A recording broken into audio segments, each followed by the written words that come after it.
186 idiom we have that is go back on one's word. Call से फिर जाना, call से फिर जाना की ईडियम हमारे साथ है that is go back on one's word. इसको हम सेंटेंस में भी यूज़ करते हैं that is he went back on his word in meeting and is now hated by everyone. वो मीटिंग में अपने कॉल से फिर गया और अब सबसे नफरत करते हैं। Next idiom we have that is go a long way. Go a long way का मतलब है बड़ी मदद करना, बड़ी मदद करना। इसको हम सेंटेंस में यूज़ करते हैं that is has help went a long way in my study. Has help went a long way in my study. इसको उर्दू मीनिंग हमारे साथ है, translation we have that is उसकी मदद मेरे मुताले में बहुत कारआमद साबित हुई। उसकी मदद मेरे मुताले में बहुत कारआमद साबित हुई। His help went a long way in my study। उसकी मदद मेरे मुताले में बहुत कारआमद साबित हुई।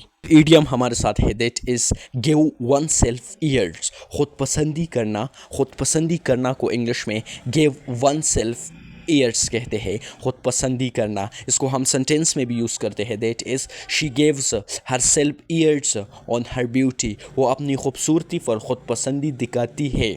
She gives her self years on her beauty. वो अपनी खूबसूरती पर खुद पसंदी दिखाती है। इसकी अंग्रेज़ी हमारे साथ है that is she gives her self years on her beauty. Important idiom we have 189 that is give someone the slip। चकमा देना, किसी को चकमा देना, give someone the slip। इसको हम सेंटेंस में यूज़ करते हैं that is he gave me the slip when I needed help। जब मुझे मदद की ज़रूरत थी तो उसने मुझे चकमा दिया, तो उसने मुझे चकमा दिया। जब मुझे मदद की ज़रूरत थी तो उसने मुझे चकमा दिया। इसकी अंग्रेज़ी हमारे साथ है that is he gave me the slip when I needed help। Next idiom we have that is 190 give someone the cool shoulder।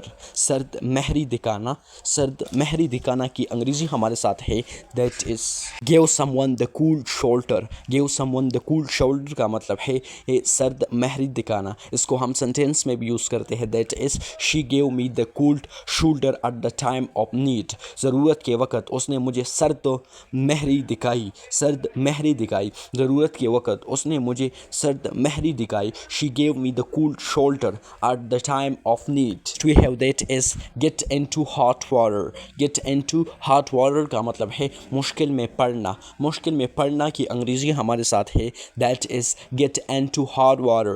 get into hot water। इसको हम सेंटेंस में यूज़ करते हैं, इस इडियम को हम सेंटेंस में यूज़ करते हैं that is he has got into hot water due to his foolishness।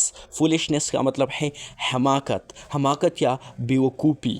he has got into hard water due to his foolishness।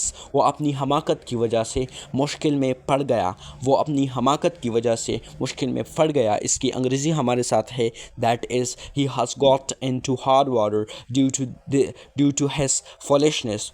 मतलब वो अपनी बेवकूफ़ी की वजह से या वो अपनी हमाकत की वजह से मुश्किल में पड़ गया। ईडियम है that is get into hot water, मुश्किल में पड़ना। Next idiom we have that is hush money. Hush money का मतलब है रिश्वत। हश मनी को हम सेंटेंस में यूज़ करते हैं that is he give hush money to the police man. उसने पुलिस वाले को रिश्वत दी। हश मनी को उर्दू में रिश्वत कहते हैं। इसको हमने सेंटेंस में भी यूज़ किया that is he give hush money to the police man. उसने पुलिस वाले को रिश्वत दी।